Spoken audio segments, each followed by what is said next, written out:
A nossa ideia de apresentação hoje é a seguinte: cada um de vocês vai atravessar, né, atravessar esse espaço, né, esse círculo que a gente está fazendo, e vai dizer, enquanto atravessa devagar, não é? Não pode apagar o fósforo, andar correndo, nada disso. Devagar, todos os nomes pelos quais vocês já foram chamados.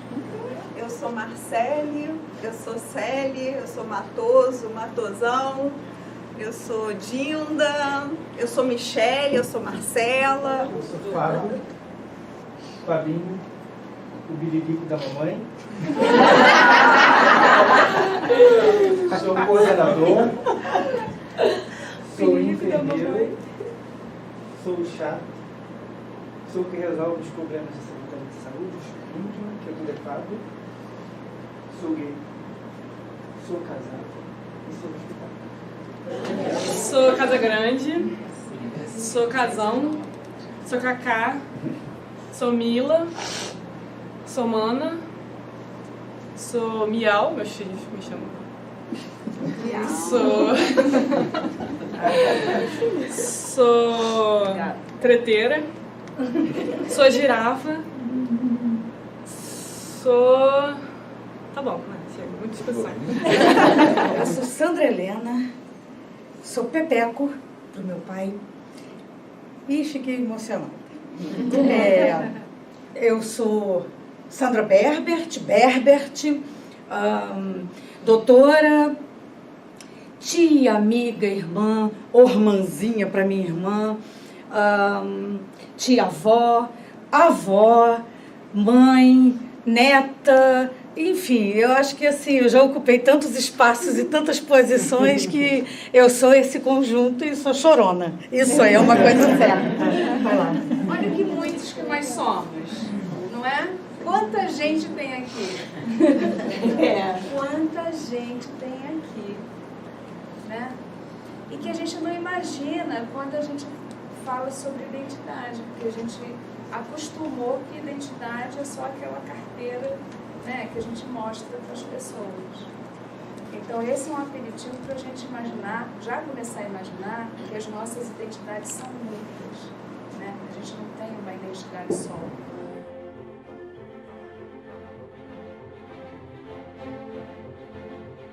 E aí talvez essa questão nos afeta já diretamente quando a gente vai falar dos nomes, porque esses nomes nem sempre são nomes legais que nos qualificam. E como é que a gente pensa o impacto disso em nós? Como é que a gente pensa o impacto disso no funcionamento do serviço e no acesso? Como é que a gente pensa as construções sociais estabelecendo dificuldade de acesso por conta do olhar que foi construído sobre aquela pessoa por várias camadas de suposições sobre o que aquela pessoa é por causa da cor da pele, por causa da orientação sexual, enfim. Então, primeiro, assim, a gente vai adentrar mais a questão do racismo, porque eu acho que é uma questão estruturante da nossa sociedade brasileira, onde eu trago alguns elementos de como é que a gente pode entender como é que chegamos a esta situação e o que de fato está em jogo. A gente tem dificuldade de informação porque simplesmente as pessoas têm dificuldade de discussão desse tema. Então aqui é um ponto de partida para vocês poderem desenvolver no local onde vocês trabalham a possibilidade de vocês. Esse quadro é o nosso ponto de partida. É uma viagem no tempo para a gente poder entender o tamanho do nosso problema. A imagem do demônio que é colocada, isso aqui está bem mais nítido. É o cabelo crespo, o nariz largo, lábios grossos, que se repete nesses outros demônios que vêm no sangue. E aqui no alto, que é importante por conta dessa questão da data, no trono do inferno, demônio-chefe, um cocar indígena. A gente tem uma história muito complicada como país com a questão racial. esse foi um documento que eu encontrei, porque quando a gente fala, não, o Brasil não tem essa questão racial, a gente tem. Só que a diferença que a gente faz quando compara Estados Unidos, que África do Sul, que fizeram um processo de segregação, o Brasil não fez processo de segregação, fez processo de mistura para apagamento de uma raça. Isso está num documento de governo. Como o Brasil deve ser povoado da raça branca, não se consideram benefícios de qualidade alguma aos pretos que queiram vir habitar no país. E como havendo mistura da raça preta com a branca, terá o Brasil em menos de 100 anos todos os seus habitantes da raça branca.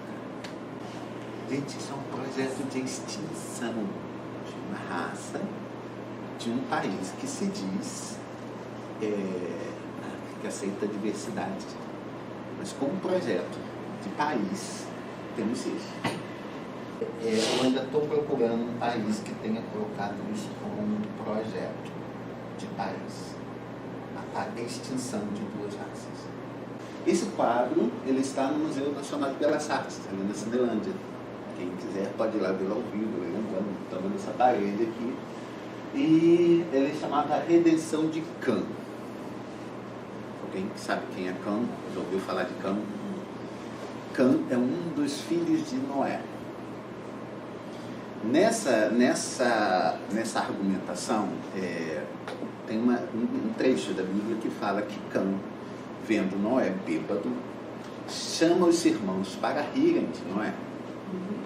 Noé, quando acorda, olha só, você vai ser amaldiçoado, você vai ter que servir a seus irmãos. Segundo algumas tradições protestantes, que interpretam isso como sendo os descendentes de Cã se dirigindo para a África. Então, a linhagem de Cã teria se dirigido à África, o que justificaria a escravidão. Vamos prestar atenção na imagem.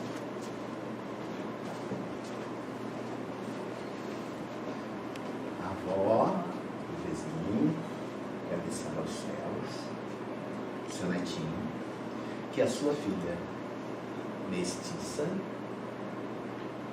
mulata, dentro dessa denominação, que se casa com um imigrante e que gera um filho branco. Eu ouvi isso no consultório. Limpou. Agora, no meu neto em diante, está tudo limpo. Eu, como assim? Tá branco. Aí gerou uma série de conversa, enfim, mas eu já escutei até mais de uma vez isso, limpar a raça. Eu falei, gente... O que temos tem raízes na história. Não surgiu do nada. Não é um erro de percepção nossa. É uma história. Aqui, uma lei de 1945, só que só foi revogada em 1980. Por que foi revogada essa lei? Porque, assim, este continuou sendo o projeto. E nessa lei, na época, foi Getúlio Vargas, ele vai e diz que, na lei de imigração, a tendenciar na admissão desse imigrante a necessidade de preservar e desenvolver na composição étnica da população as características mais convenientes de sua ascendência europeia. Além das políticas de embranquecimento, na entrada do século XX, o Brasil também vai conviver com as teorias eugênicas. O Brasil também flerta com essa política, principalmente dentro do campo da medicina. E essa ideia da eugenia, de você pensar as raízes, ou seja, você vai curando a feiura a partir da seleção de uma prole bela, enfim. Quando a gente estava conversando sobre direitos humanos e tal, você vê como é que as pessoas também que perpetuam esse tipo de lógica, de discurso, de política, se incomodam, né, quando essa informação começa a chegar, porque essas informações só começam a chegar com os movimentos sociais. Elas não chegam na escola, né? Elas chegam nos movimentos sociais, por meio de. Então, aí, acaba-se com os movimentos sociais. Né? E essa é uma das cartas do Monteiro Lobato para um amigo dele, que ele vai visitar a Grécia e volta para o Rio de Janeiro, e aí faz os seguintes comentários. Que diferenças de mundos? Na Grécia, a beleza. Aqui, a disformidade. Um desfile à tarde pela horrível rua Marechal Floriano, de gente que volta para os subúrbios, perpassam todas essas degenerescências, todas essas formas e má formas humanas, todas menos a normal. Os negros da África, caçados a tiro, trazendo sua força para a escravidão, vingaram-se do português da maneira mais terrível, amulatando e liquefazendo, dando aquela coisa residual que vem dos subúrbios pela manhã e reflui para os subúrbios à tarde. Como consertar essa gente? Como sermos gente no concerto dos povos? Que problemas terríveis o povo negro da África nos criou aqui na sua inconceitível vingança? Vamos em frente. E aí, no nascimento da minha filha, a família fala: nossa, que bom que ela nasceu branquinha. Aí minha mãe responde: aí, com a nossa orelha ainda, né? Porque a orelha de vocês é muito grande. Muito louco, né? E eu fui saber isso depois de... Celso. Sim, sem palavras. Né? Mas, gente, mas é tanto preconceito. Como é que fala que o racismo não existe no Brasil? É preconceito de todos os lados. É preconceito da cor, é preconceito pela religião, pela classe social. Tudo junto. O tempo inteiro. O racismo sendo estrutural, ele passa a ser inconsciente. O nosso discurso está cheio de racismo, né? O tempo todo. Né? Eu me lembro da última oficina que nós fizemos, né? E a nossa discussão de casa era uma mulher negra de 42 anos, né? Com infecção de repetição, acho que era sífilis, não lembro o que era. Ela se relacionava com um homem que era casado, que evitava o uso de preservativos e tinha múltiplas parceiras, né? E ela se culpabilizava, né, por não ter uma família, né, estruturada por conta de ser negra. E a gente foi discutir isso, né, no coletivo. E aí, dentro de pessoas da gestão falando: mas isso é um racismo dela com ela mesma. Gente, não existe racismo seu com você mesmo. Existe uma coisa estrutural que te faz sofrer, que te faz pensar várias outras coisas, né, que estão relacionadas ao racismo, né? Tinha 4 anos, estava no não lembro agora o que era aquilo. E ele chegou em casa, né, contando a história do Monteiro Lobato, Saci Pererê, não sei o que e tal. Aí ele falou assim: mãe, hoje eu vi uma história que eu não gostei. Eu falei: por quê? Mãe, você sabia a cor do Saci Pererê? Eu não sei, meu filho. Mãe, você é marrom, igual o Saci Pererê. Eu falei: não, mamãe não é marrom, a mamãe é negra. Aí ele começou a chorar. Ele chorava, assim, copiosamente, porque ele descobriu que eu era marrom. Porque até agora eu não sabia dessa coisa de cor, eu tinha 4 anos, né? Aí, obviamente, eu fui na escola dele, né? Eu falei: que história é essa de marrom? Não existe marrom. Ou é negro, ou é branco, ou é amarelo, ou é índio.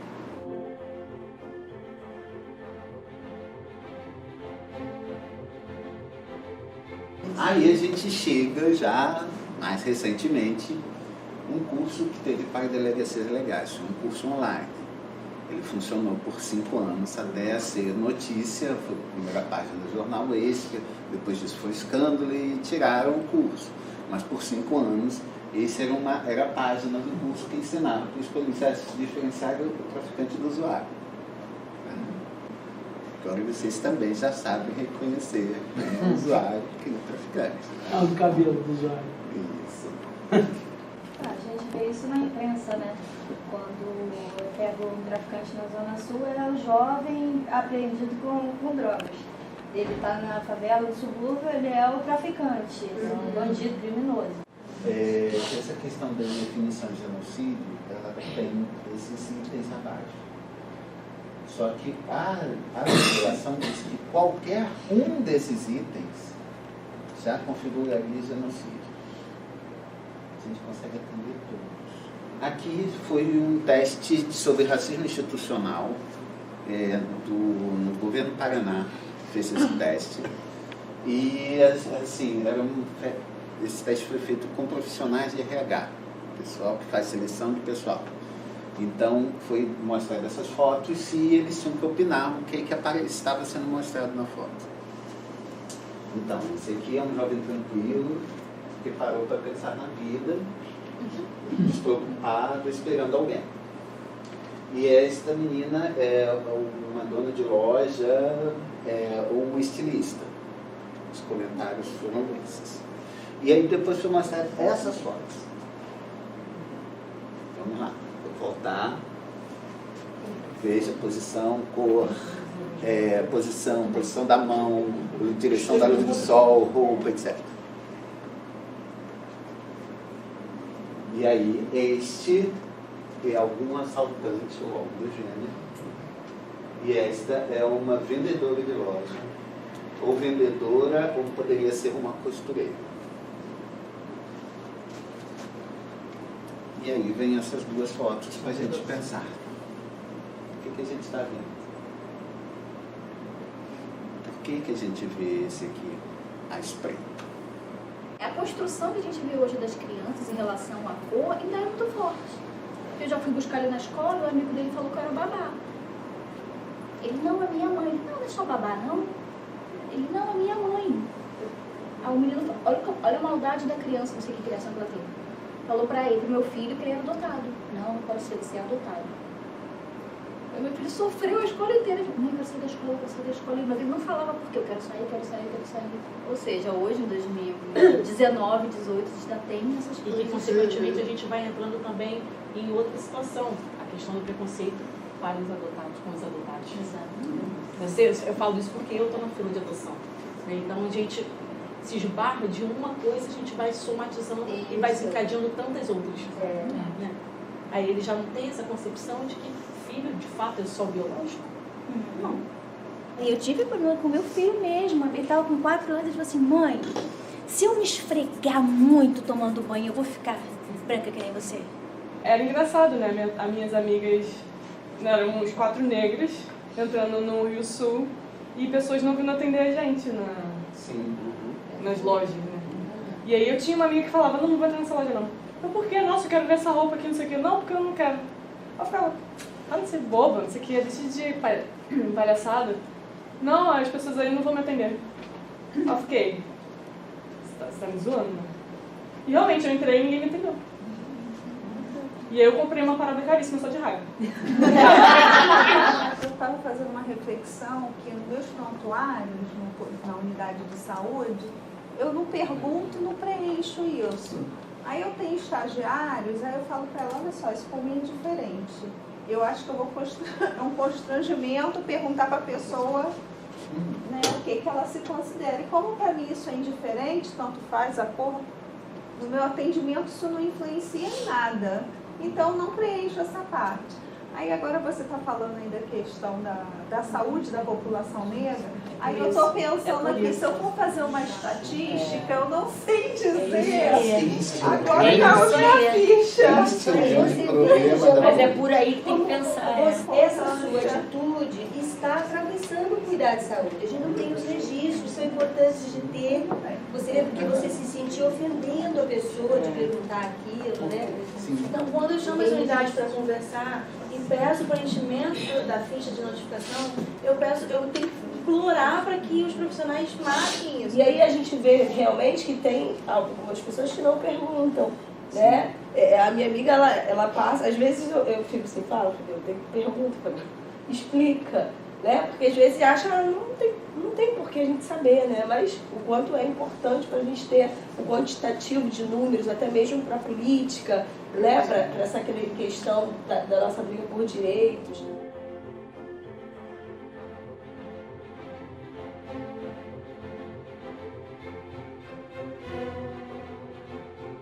O ideal é um espaço aberto e enfileirado, todo mundo um do lado, um do outro. Vou fazer uma afirmação e aí depois vem a orientação. Então, vamos lá. São 35 perguntas, mas a gente faz rápido, tá? Vamos lá. Perguntas. Se você tem plano de saúde particular, dê um passo à frente. Não, eu não. Fiquei paradinha aqui. Se você pode viajar por conta própria, sem sofrer restrições legais, sem sentir medo de assédio ou violência sexual, dê um passo à frente. Se demonstre afeto por seu companheiro ou companheira, em público, sem sentir medo de escolarização ou violência, dê um passo à frente. Se seus ancestrais vieram ao Brasil escravizadas, dê um passo atrás. E aí? Entendeu, né? Oi? Como é que se Sabe o que eu achei bastante interessante? com tantos passos à frente? Eu amo tatuagens, como dá para perceber. E eu já me senti extremamente discriminado, inclusive fora do país. Tanto que quando eu viajo, eu vou, pode estar o calor de janeiro, eu vou com camisa de manga comprida, para não sofrer discriminação, para não passar por raio-x, simplesmente por causa das minhas tatuagens. E olha que não são ofensivas. Eu cobri uma tatuagem aqui que eu tinha uma frase em árabe, que eu cobri porque simplesmente gerou um certo desconforto numa viagem. Tanto que não é coberta, ela é simplesmente feita por cima. Se observar... Eu vou ter um sair do país, entendeu? Se observar, a frase está aqui por baixo. A frase continua aqui por baixo. Porque simplesmente quer dizer, sou feliz, amo a vida. Esse caldo todo que a gente falou nos afeta a todos. Seja pelo que afeta no corpo, seja para a gente como sociedade. A gente perde, todo mundo perde. Essa é a loucura desse processo histórico todo, que é um suicídio. Você luta contra o seu próprio povo. Então todos nós perdemos. Mas a sua tatuagem é uma escolha sua. É diferente da cor da pele. Sim. Mas isso me lembra uma coisa. É assim, você não tem escolha. Eu levei muito tempo para me perceber como mulher negra, né?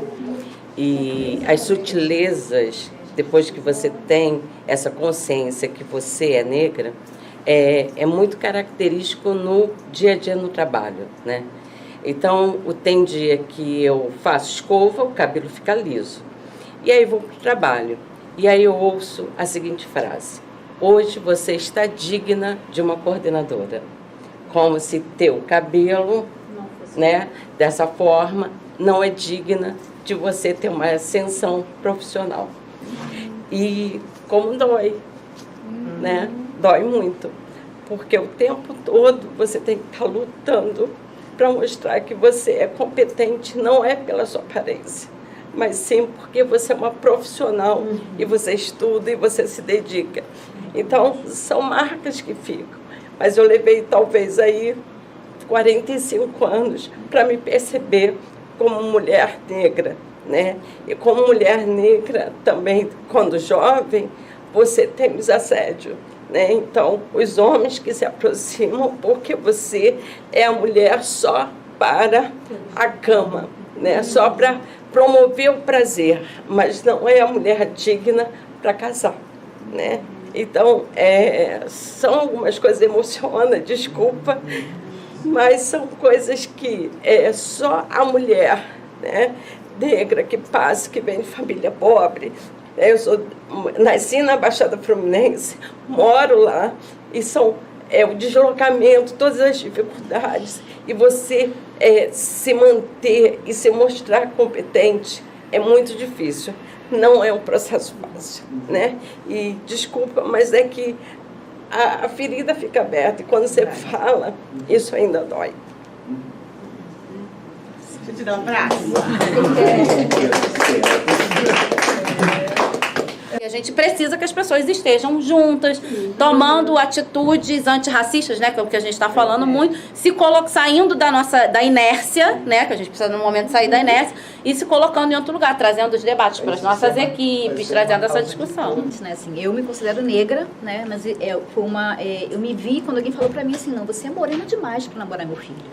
Eu falei, não sou tão morena assim, meu cabelo não é, né, tonhonhon, não é crespo.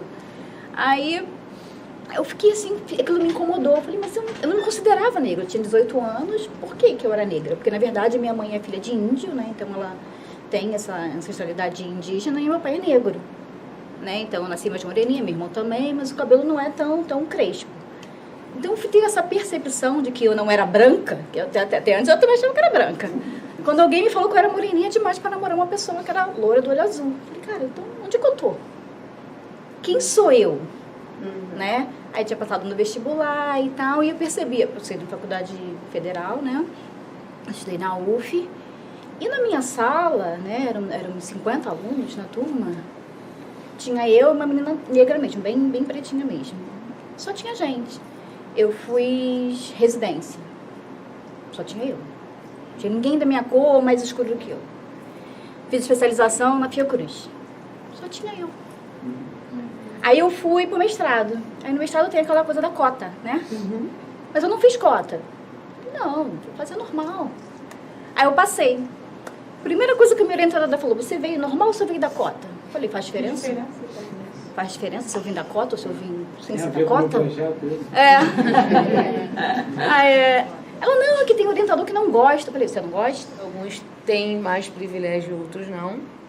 Mas eu acho que se você tem vontade, se você acredita naquilo que você quer, eu acho que você consegue chegar. Eu acreditei no que eu queria. Eu acho que alguns privilégios eu tive em decorrente da cor branca, né?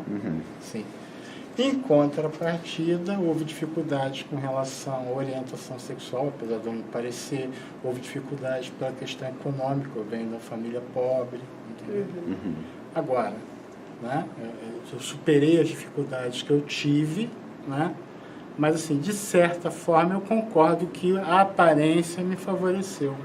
Sempre fui criada como branca, enfim, educação, nunca sofri racismo, assim, né, diretamente, sempre circulei em todos os locais, tranquilamente, e há pouco tempo eu me considero negra, há pouquíssimo tempo.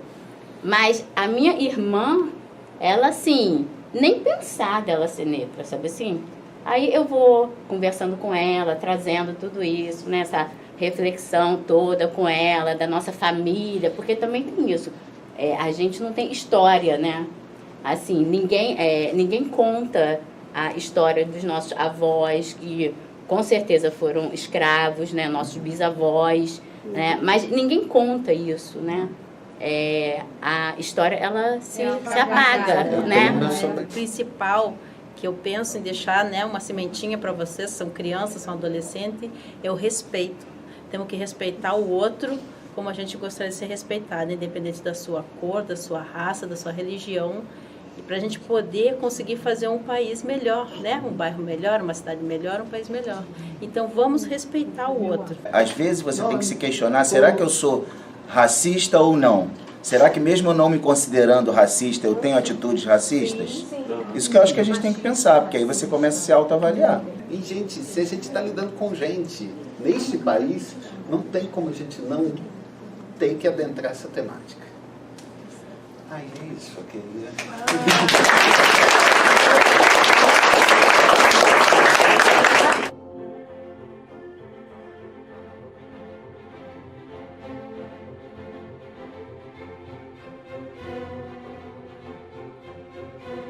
Então agora a gente vai continuar nessa mesma toada com uma outra dinâmica que alguns de vocês pode ser que já conheçam. A Rita acho que já conhece dos velhos tempos. Assim, que a gente sempre faz, mas as coisas demoram 300, 500 anos para mudar, então a gente vai continuar fazendo até, quem sabe, um dia a banda tocar de outro jeito. Então a dinâmica é a seguinte, todo mundo vai ficar de pé, deixar as bolsinhas ali, e eu vou ler algumas frases e vocês vão se posicionar, cada um na sua, com o seu pensamento, tá certo? Vai se posicionar do lado onde se sentir menos desconfortável.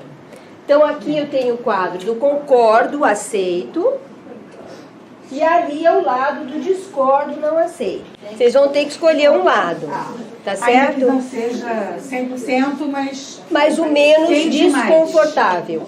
Então vamos lá, vou começar a ler. A maioria das mulheres não se protege da AIDS porque o uso da camisinha depende do homem. Quem concorda, quem discorda?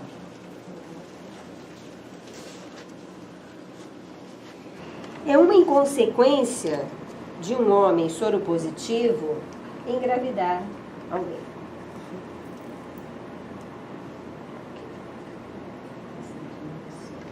Se a PEP for divulgada para a população, as pessoas vão abandonar a camisinha. Eu acho que sim.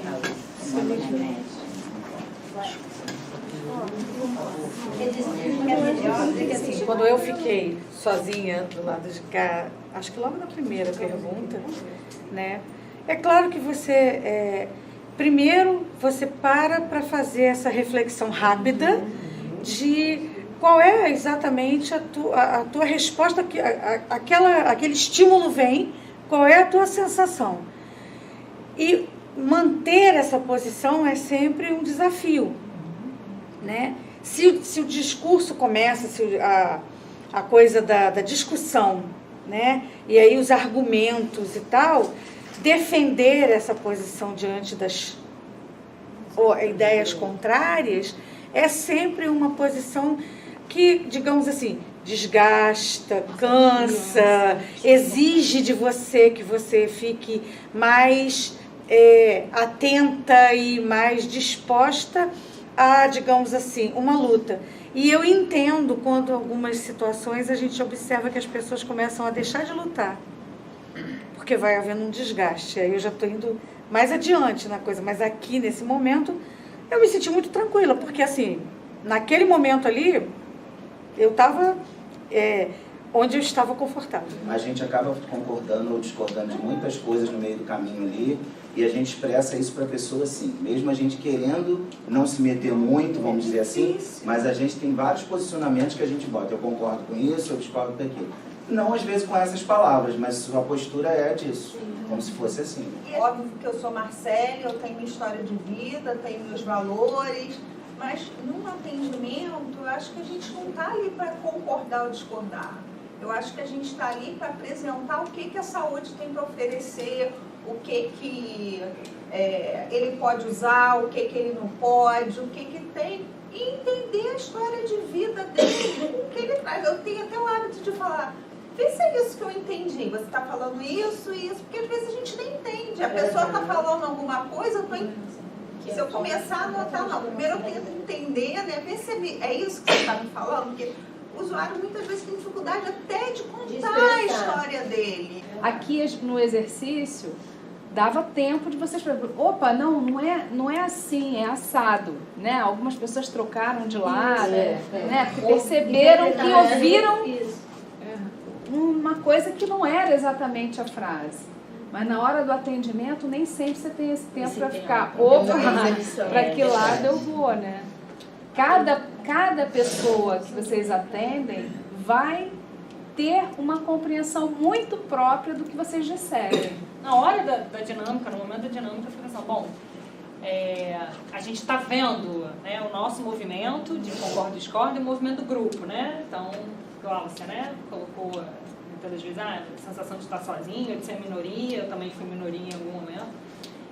E aí fiquei pensando, se a gente talvez estivesse individualmente opinando, ouvindo as perguntas e opinando individualmente, é possível que, né, que as respostas ficassem mais à vontade, ou menos, né? Então, teve um momento aí que alguém falou, né? Não, se o doutor disse que masturbação faz bem, deve fazer mesmo.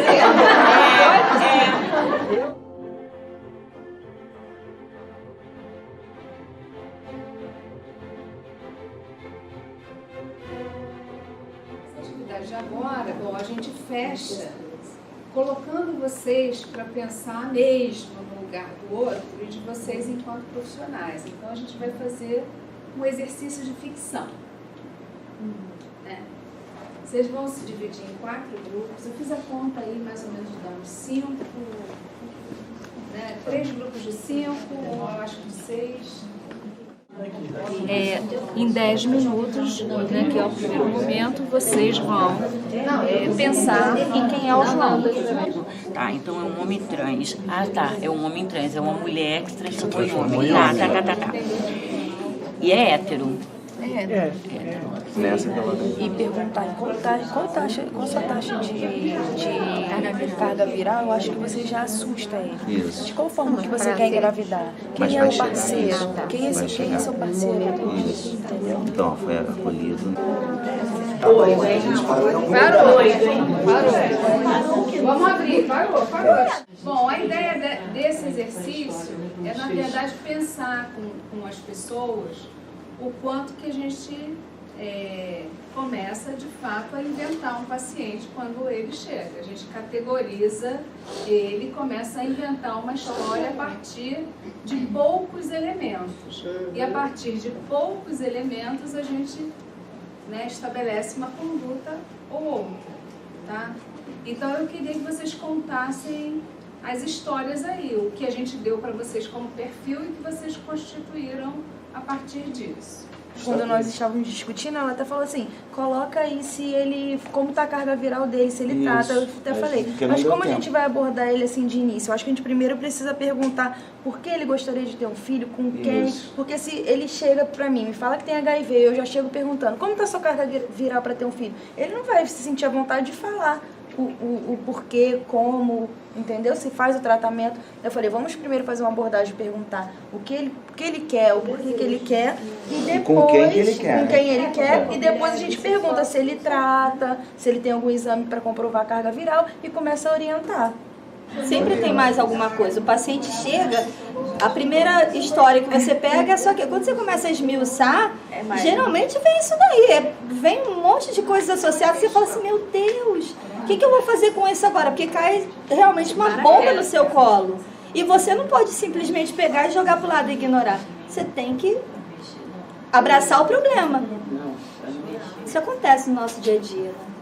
Então, gente, em comum, os 4 casos tinham, né, a história das pessoas terem um HIV, né, serem casadas e quererem ter filhos.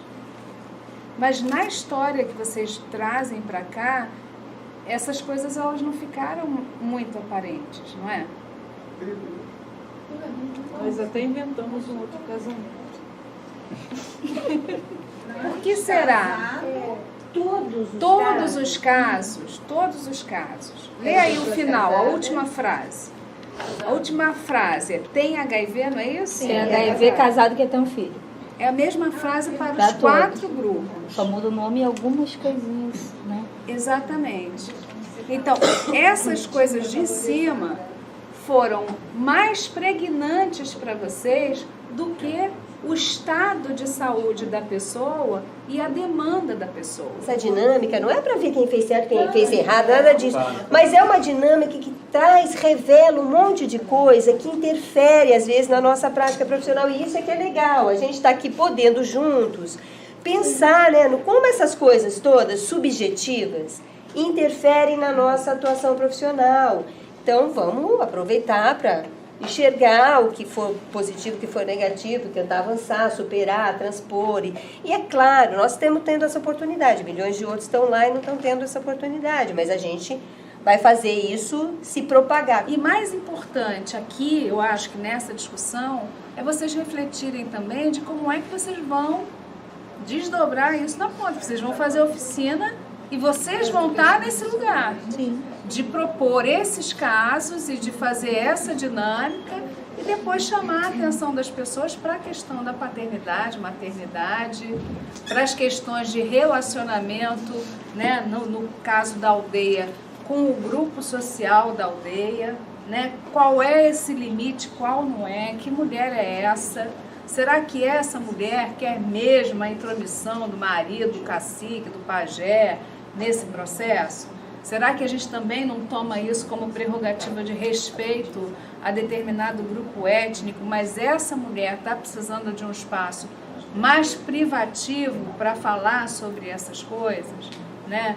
E se ela tiver HIV e o HIV não foi o marido, né? Como é que fica, né? Então, assim, tem milhões de nuances aí que atravessam o trabalho da gente. É um exercício aqui só de provocação.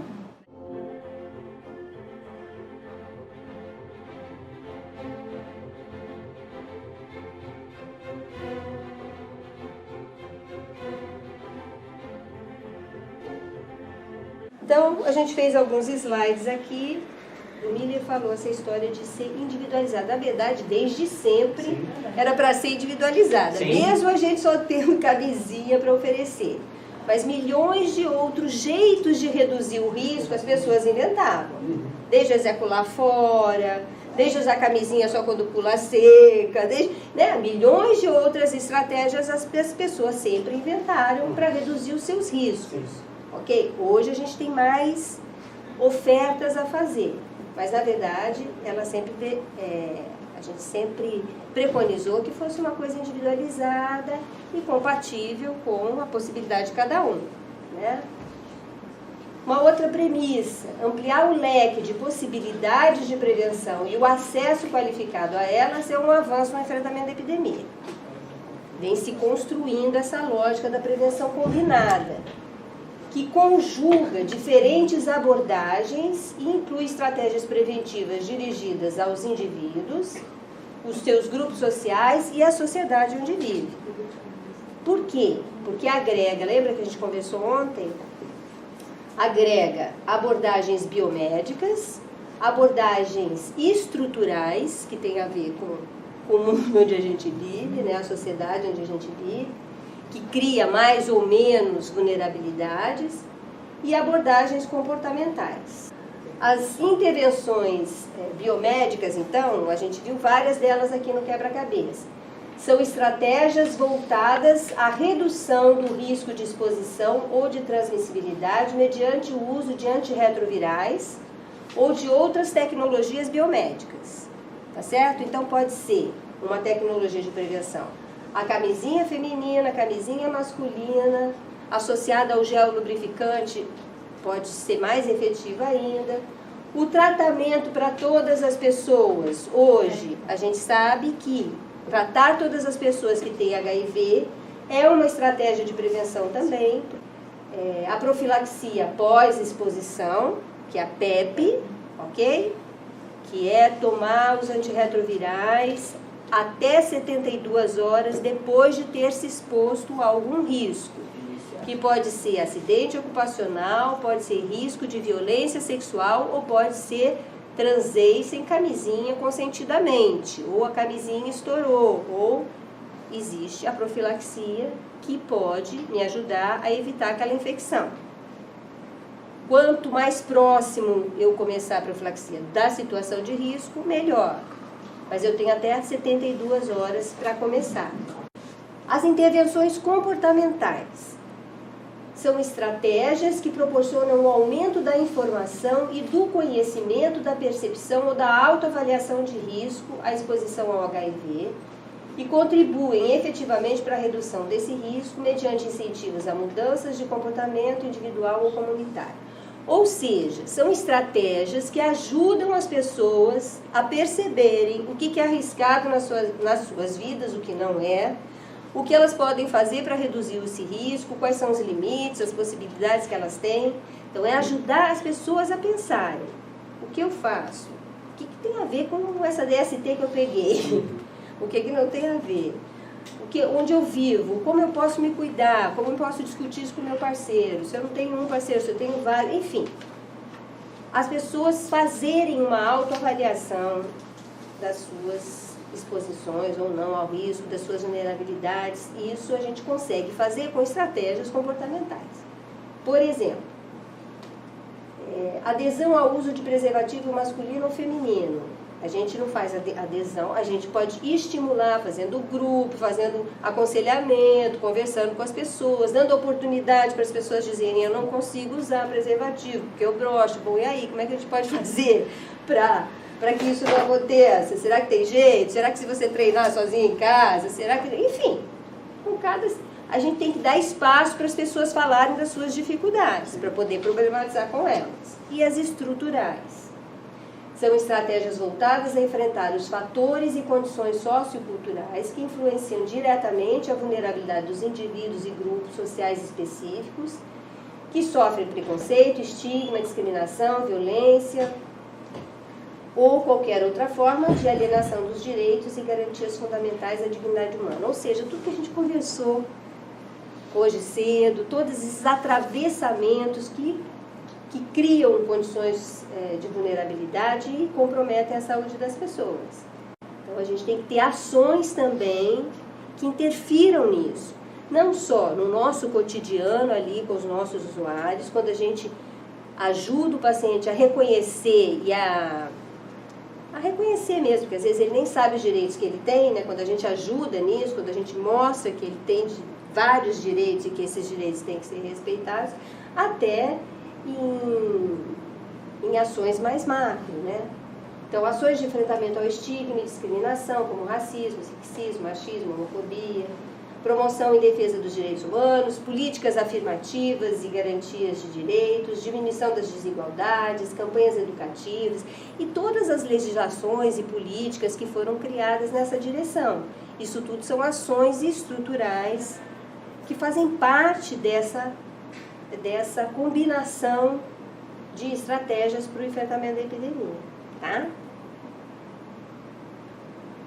Então, essa lógica da prevenção combinada, ela foi representada por essa mandala, porque dá uma ideia de movimento. E, então, estão colocadas aí algumas das possibilidades de tecnologias comportamentais e biomédicas ali no centro da mandala, tá vendo? Circulando a mandala como um todo, as questões estruturais, os marcos legais e outros aspectos estruturais, né? E no centro foi colocado populações chaves e prioritárias. Mas isso assim, pelo Ministério da Saúde, eles têm divulgado essa mandala. Na verdade, a gente trabalha pensando nas populações de maior vulnerabilidade. Quem é de maior vulnerabilidade? O meu município, ali onde eu estou atendendo, e foco na necessidade daqueles sujeitos. Né? Aqui foram outras mandalas desenhadas de um jeito diferente. Olha lá, no centro não tem mais nada desse negócio de população prioritária. Está lá para todo mundo, cada um vai se adequar dependendo da sua necessidade. Foram incluídos algumas outras, olha, por exemplo, aqui o SUS, diagnosticar e tratar outras DSTs, aí colocou o SUS, enfim. Implementar o acesso aos serviços, trabalhar conteúdos subjetivos com as pessoas, tá vendo? Já foram incrementadas outras estratégias dentro da mandala. E é um leque infinito mesmo, né? E o nosso amigo da Bia, ele fez uma outra representação que é bastante interessante também, que é desse catavento. Porque mostrando assim, mais movimento, dando mais movimento ainda, né? Dá mais ideia de movimento. E que a base de tudo isso é os direitos humanos. É importante, assim, tá claro para a gente a lógica, né? Que agrega fatores abordagens comportamentais, biomédicas e estruturais. Nem todas as pessoas encontram-se sob o mesmo risco ou estão igualmente suscetíveis a transmitir ou adquirir o HIV, certo? A interação de fatores individuais, sociais e institucionais aumentam ou diminuem as possibilidades de se cuidar, de se prevenir, tá certo? Nós vimos todos aqueles fatores que atravessam a vida da gente. São mais vulneráveis ao HIV aquelas pessoas ou populações que enfrentam altos níveis de estigma, discriminação e violência, ocasionando obstáculos no acesso a cuidados de prevenção e tratamento, tá certo? Outros fatores também podem aumentar a vulnerabilidade, como pobreza, baixa autoestima, depressão, violação de direitos, falta de informação em saúde, não reconhecimento dos nossos próprios riscos, atração pelo risco, medo de se descobrir doente, isso também pode me tornar vulnerável, porque eu não vou fazer o teste, né? Medo de ter a privacidade ou sigilos violados, isso cria vulnerabilidade. Dificuldade de acesso a profissionais de saúde. Tudo isso são fatores de vulnerabilidade que a gente tem que considerar. A lacuna de cuidados em saúde enfrentada pelas pessoas e segmentos populacionais específicos precisa ser respondida com a consolidação de uma atenção integral, universal e equânime na rede de saúde, que viabilize acesso às ações de prevenção. E isso depende de cada um de nós. É isso que a gente quer com a multiplicação desse treinamento na ponta, que as unidades se apropriem disso, que as unidades ofertem isso. É esse o nosso objetivo, que nós estamos fazendo aqui.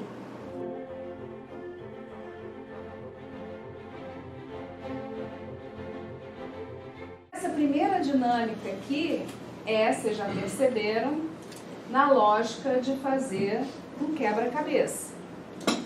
Então eu vou distribuir peças para vocês, né, que juntas formam frases. E frases que estão relacionadas a um desses dispositivos, tá? Então serão 2 trabalhos. Vocês precisarão encontrar, né, quem tem as peças que encaixa com a peça que vocês têm e onde esse conjunto de peças encaixa na mandala.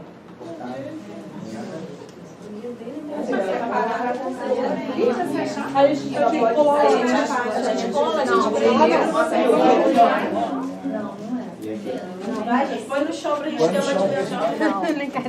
Tem mais, gente? Olha lá, tem mais aquele lá, embaixo do triangulinho. Aqui nesse.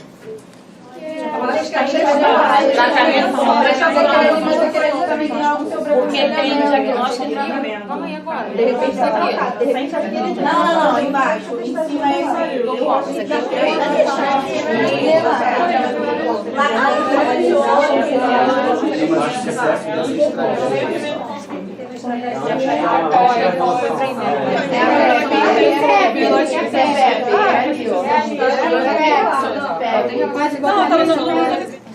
Foi difícil encaixar as frases nos dispositivos? Acho que os conceitos, pelo menos acho que eu vi no Vocês geral, agora a gente não está encaixado certo. teve tanta dúvida.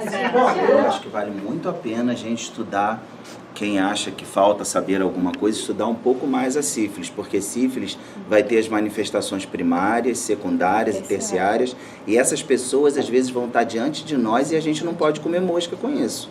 Porque é uma doença que está ficando cada vez mais prevalente, voltando ou não, não sei que classificação a gente daria, mas o fato é que é uma doença muito antiga, um antibiótico tão eficaz, que é a benzetacil, né, que é utilizado, e mesmo assim a gente ainda tem um número tão expressivo, consequentemente também de sífilis congênita, não só de sífilis adquirida. Você, assim, está fazendo um pré-natal de uma pessoa, você não saber explicar de uma forma que a pessoa consiga entender, cara, foi assim, o meu primeiro atendimento, nunca tive um resultado de sífilis positivo, né? E falar para ela de uma forma tão técnica que o marido dela veio com uma arma, jogou na mesa, tipo, querendo me amedrontar, porque eu não soube conduzir, passar uma informação de forma que ela dê para entender, entendeu? Foi muito técnico e essa maneira que eu falei acabou, entendeu? Gerando problemas. Essa dinâmica você vai aprofundar ou não, dependendo da necessidade do grupo. Então, por exemplo, se aquele grupo não sabe o que é PEP, você vai aproveitar a dinâmica para daí trocar informação sobre PEP. Vai tirar as dúvidas, vai esclarecer, vai esgotar todo aquele dispositivo para passar para o outro. Então, o que o grupo já sabe, você vai descobrir o que o grupo já sabe. E o que ele não sabe, a gente vai complementar. Por isso que então, a ideia é aproveitar, adaptar a dinâmica ao conhecimento do grupo, à necessidade do grupo. A gente está estimulando vocês com informações técnicas, teóricas, colocando coisas lá na internet para vocês lerem. Porque a função do multiplicador, como a Adriana estava falando ontem, não é só disseminar uma informação. É ter, né, esse conhecimento acumulado para, neste momento de dúvida, você poder intervir e dizer, olha, é isso. Ah, nunca ouvi falar de PrEP. Bom, então, vamos lá. Olha aí, o mínimo da PrEP é isso aí. O que mais a gente pode falar para você sobre PrEP? Porque, no final das contas, quando a gente pensa em ampliar o acesso, né, a gente está querendo que os profissionais conheçam esses dispositivos, conheçam as barreiras também que as pessoas têm para chegarem nesses dispositivos, né, e que a gente possa facilitar a vida deles para dizer, olha, seu papel é importante, né, na hora de ofertar isso aí para os usuários que estão chegando. Então, não tenho dúvida nenhuma de que vocês vão encontrar públicos com muito mais dúvidas do que vocês têm aqui. Por isso que vocês estão tendo muito mais informação do que os grupos vão ter. Agora, a atividade é a seguinte. Nós vamos formar duplas e vamos construir um recipiente para tomar água. Uma pessoa da dupla... Alguém já fez essa atividade? Não. Uma pessoa da dupla vai ficar com a mão para trás o tempo todo. E a outra vai ficar com os olhos fechados. E essa dupla tem a tarefa de construir um recipiente para tomar água. Aqui tem tesoura, cola e papel. Então, cada dupla vai pegar o seu papel, a sua tesourinha e a sua cola, que são materiais para vocês utilizarem, como quiserem. Ok? Qualquer tipo de recipiente. Cada dupla vai fazer o seu recipiente, ok? Então, antes de vocês pegarem aqui o material, vamos lá, todo mundo de pé, deixa a bolsinha na cadeira, todo mundo andando, olhando para os seus amigos e amigas. Vamos lá, parou! Pega a pessoa mais próxima de você para ser seu par. Mas olha só, a gente tem que construir da forma que você falou. É um para cada dupla, gente. Gente, olha só. O espaço tá bom? Quero dobrar. Dentro, né? É. Onde a pessoa põe a boca. Pra trás. Ok. Já posso abrir o olho?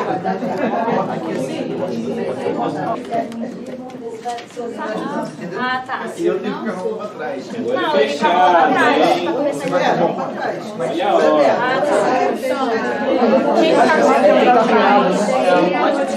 Vamos lá, gente. Vamos ver se pelo menos dá pra molhar a boca.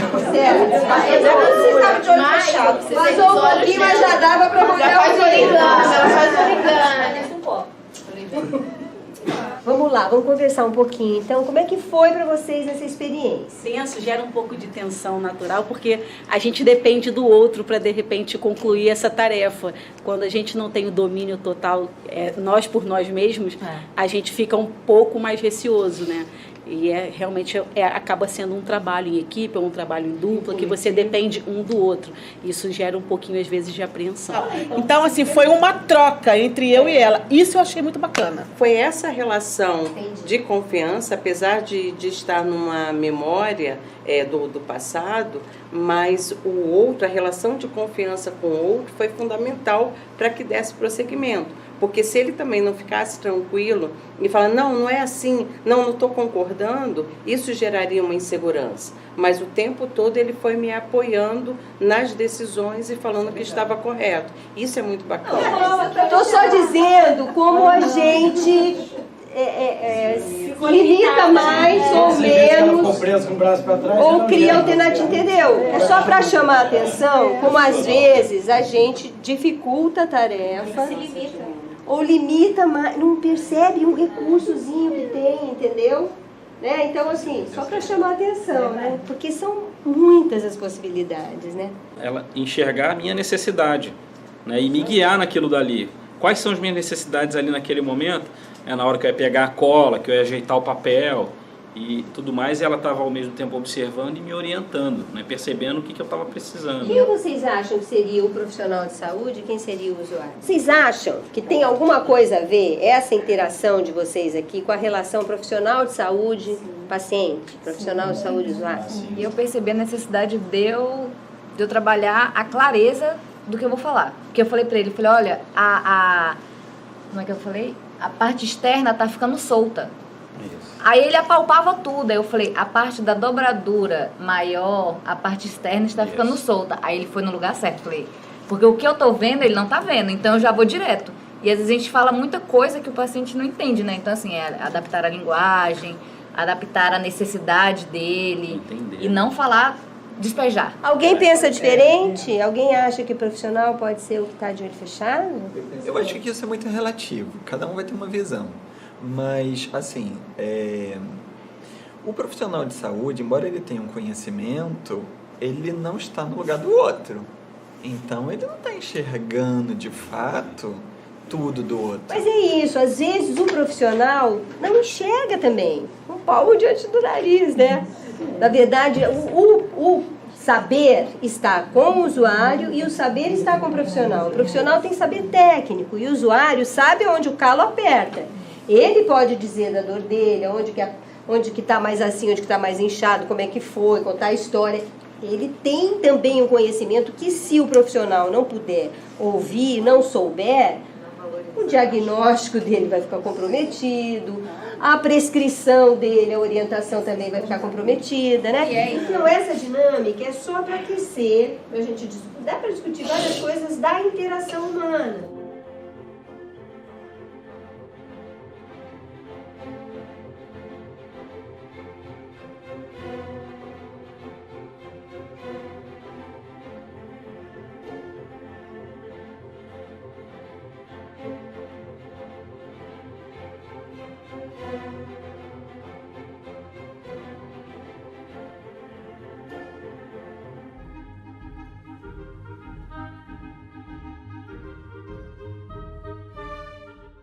Então vamos lá.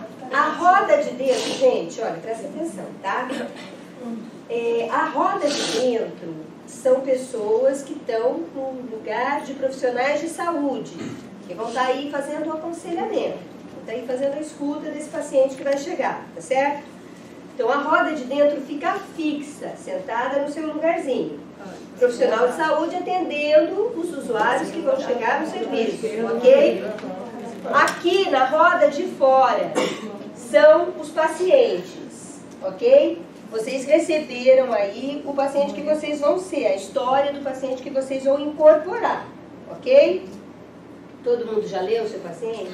Já. Sim. Então, pronto. Então, os pacientes vão chegar. Por isso, gente, olha, se concentrem aqui na dupla, tá bom? Porque cada dupla dessa aqui é um consultório, tá? Mas de conta que vocês estão lá na vida real, que é aquele bioma que ninguém, todo mundo escuta, mas vocês vão ter que se concentrar aqui, tá certo? Então vamos lá, cada um de vocês vai chegar no consultório, no profissional de saúde, e vão aí contar a sua história. Vão fazer a sua demanda e a coisa vai começar. A gente vai dar um tempo, eu e Cláudia vamos dar um tempo para essa consulta. A hora que eu falar congela, congelou. Não importa o desfecho, em que momento estava. Congela, congelou. Ok? E daí eu vou explicar como é que a gente continua. Tá?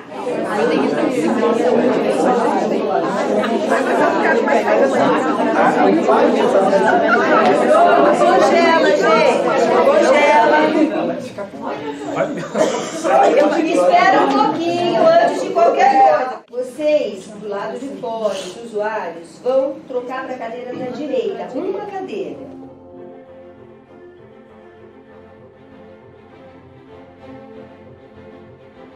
Agora, vocês vão trocar de lugar com quem está na frente de vocês. Na frente, vai. Tinha que pegar logo do agora eu assumo aqui. Aí quem ficou fora assume o pra frente aqui. Calma. Vocês rodaram. Todo mundo foi que estava fora foi para dentro? Então agora, gente, quem está dentro é profissional, ok? E quem está fora vai ser paciente. Eu vou dar os casos para vocês. Vamos lá, vocês estão com outro profissional agora e são as mesmas pessoas, tá? Os pacientes. Na hora que vocês estiverem prontos, me digam para eu começar a contar o tempo do atendimento aqui. Então, pronto. Agora vamos desfazer esses consultórios. Vamos dar um círculo.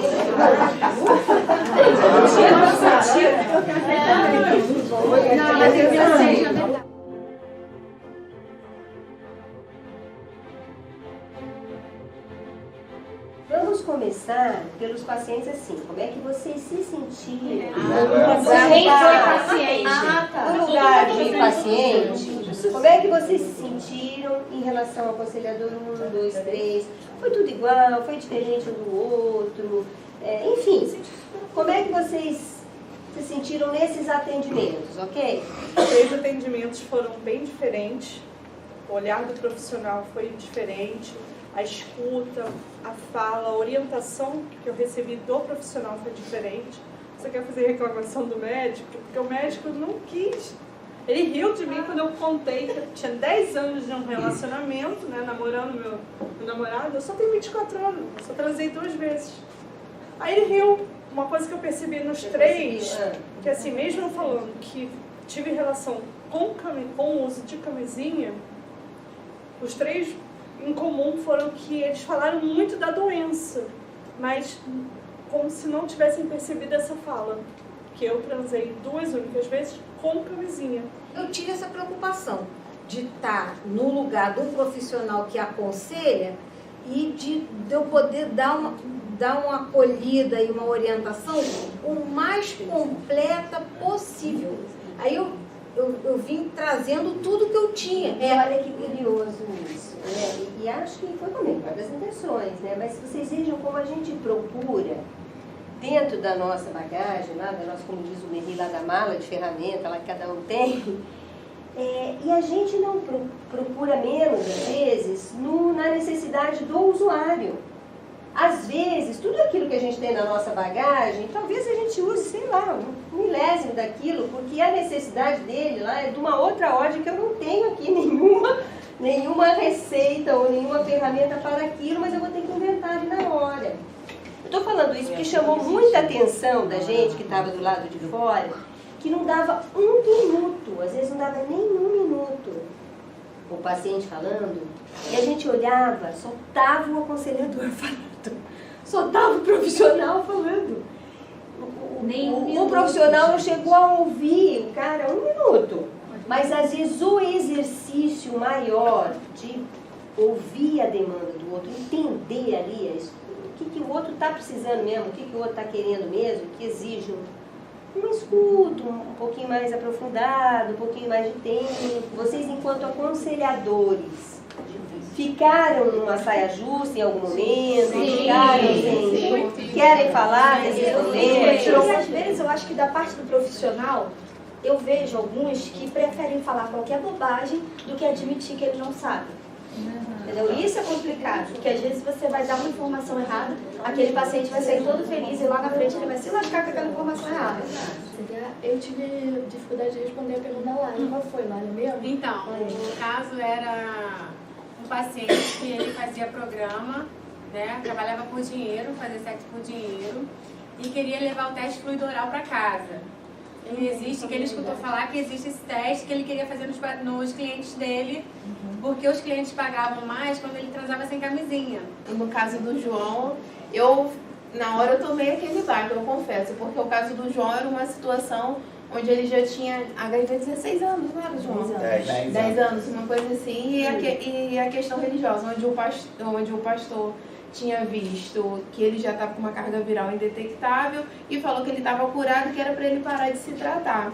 Só que aí, como que você lida com essa situação sem ofender o que a pessoa acredita, né?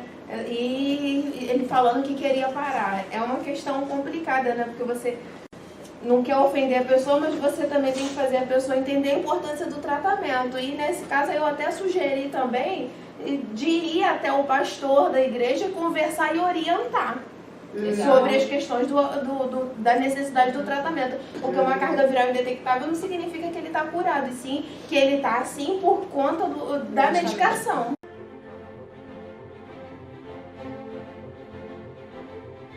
E aí a ideia de encerramento e de avaliação é que a gente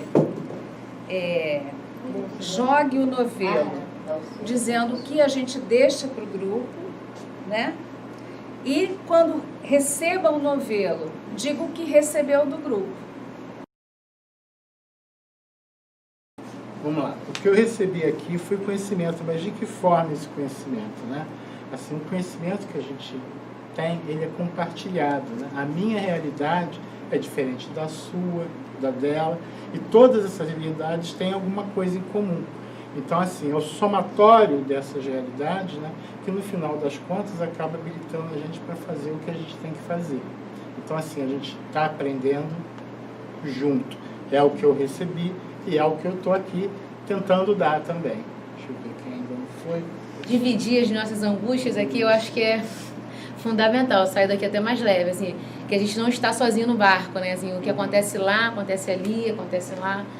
Então eu me sinto mais, assim, com mais coragem de enfrentar os desafios diários, né? Para mim, curso é isso. É dinâmica para a gente debater e ver o pensamento de cada um, porque tem dúvidas que a gente acha que, aliás, a gente nem acha. A gente não passa nunca pela nossa cabeça. E às vezes o outro coloca e você pensa, caraca, eu nunca pensei nisso. Também estou, assim, bastante emocionada. É um grupo que, assim, eu me senti extremamente à vontade, muito embora, né, a gente nem se conheça, né? A Sandra, diferentemente, a outra colega de Niterói que eu nem conhecia, nem sabia que ela trabalhava lá, mas estou bastante satisfeita. O curso me deu essa oportunidade, nesse treinamento me deu essa oportunidade de conhecer todos vocês, que a gente se sentiu, acho que todos nós nos sentimos bem à vontade com cada um, né? E não é muito fácil, a gente já faz vários treinamentos, né? E não é muito fácil a gente, até com próprios colegas nossos, não é muito fácil a gente conseguir ficar tão à vontade e desabafar muita coisa que a gente às vezes não tem tempo na nossa unidade ou com os nossos pares, né? Então, isso aí eu achei assim fantástico, estou recebendo isso, né, essa oportunidade de estar expondo, né, eu falo muito também, eu reduzir bastante esses 2 dias, hein? Enfim, e deixo, né, para todos vocês, em especial também para a pessoa com quem eu vou passar, que é a única que falta, eu não sei se vocês acham que os deuses lá em cima fez alguma coisa, né, Sandra, porque... a gente já vem de uma trajetória desde o primeiro dia nosso no estado, eu acho até, né? Enfim, deixo para vocês também todo o meu carinho, o meu afeto. Enfim, a gente mora em municípios diferentes, mas caso necessitem, a gerência sabe como encontrar a gente, né? Lá em Niterói, tá? E boa sorte, sucesso para todos nós e principalmente para vocês. Vamos lá, Sandra. Mais aqui. Os céus. Acertei. Beleza. Gente, nossa, quantas emoções. Estou me sentindo o próprio Roberto Carlos. Então, eu acho que eu recebi aqui muita disposição, assim, de vocês. Eu senti um grupo disposto, querendo, assim, com disposição mesmo, para estar junto, para estar trocando. Isso vai dando gás pra gente, né? E senti disposição e muito carinho. Recebi muita disposição de vocês e muito carinho. E deixo muito do meu desejo, assim, da minha vontade de não deixar o SUS morrer. Porque a gente é que faz o SUS acontecer, né? A gente é que dá a qualidade para o serviço, a gente que pode fazer diferença dentro do serviço, né? E é isso que eu quero deixar, assim, esse meu desejo, de que o SUS não morra. Então, eu recebia desse grupo e fiquei muito feliz, muita resistência, né? Nesse momento, então, que a gente vive no país, fazer um curso como esse, assim, de uma coragem, de uma resistência, né? E que bom, né? Que a gente ainda persiste, que temos profissionais, né? Sérios, técnicos e, enfim, e nós também nessa roda. Então, foi muito bom, assim, parabéns. E deixo aqui, né? A minha disponibilidade de fazer parte desse grupo aí, né? Dessa roda, para a gente construir, né? Continuar construindo o SUS. Valeu, gente! Valeu.